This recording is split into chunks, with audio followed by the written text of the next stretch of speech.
বিদেশ সফরে প্রধানমন্ত্রী নরেন্দ্র মোদী আর্জেন্টিনার পর তিনি গেলেন ব্রাজিলে। সেখানে প্রবাসী ভারতীয়রা তাকে উষ্ণ অভ্যর্থনা জানালেন। ব্রিক্স সম্মেলনে যোগ দেবেন, কিন্তু ব্রিক্স সম্মেলনে এবার যোগ দিল না রাশিয়া এবং চীন। তবে প্রতিনিধি পাঠিয়েছেন তারা। প্রধানমন্ত্রী নরেন্দ্র মোদী ব্রিক্স সম্মেলনে কি বার্তা দেন, নজর প্রত্যেকের। পশ্চিম আফ্রিকার ঘানা, ক্যারিবিয়ান দ্বীপপুঞ্জে ত্রিনিদাদ টোবাগো সফর শেষে মোদী পৌঁছন ব্রাজিলে। রিও ডি জেনেরিওতে পৌঁছানোর পর প্রবাসী ভারতীয়রা প্রধানমন্ত্রীকে উষ্ণ অভ্যর্থনায় স্বাগত জানান।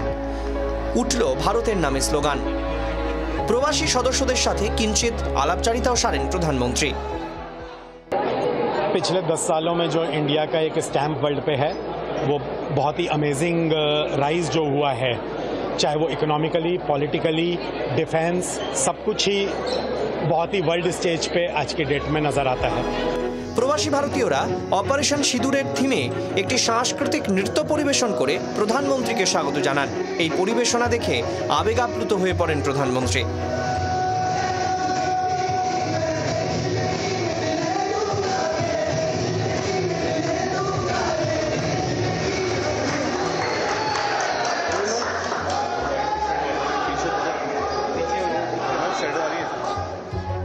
রিও ডি জেনেরিওতে প্রধানমন্ত্রী নরেন্দ্র মোদীর জন্য জয় জগদম্বা জয় দুর্গা গান বাঁধলেন ব্রাজিলের একটি গানের দল।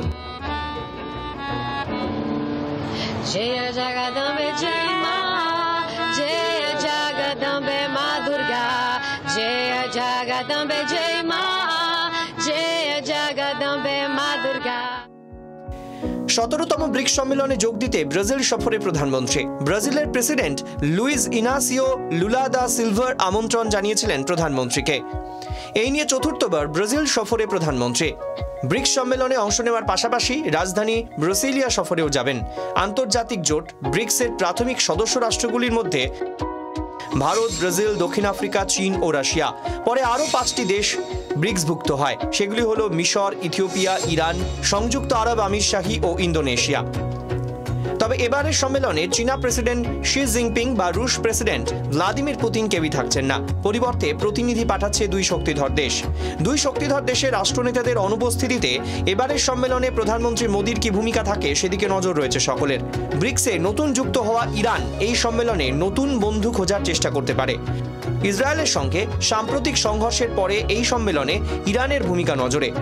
রুশ ইউক্রেন সংঘর্ষ, আমেরিকার শুল্ক নীতি সহ বিভিন্ন বিষয় এবারের সম্মেলনে উঠে আসার সম্ভাবনা রয়েছে বলে মনে করা হচ্ছে। ব্যুরো রিপোর্ট, জি 24 ঘন্টা।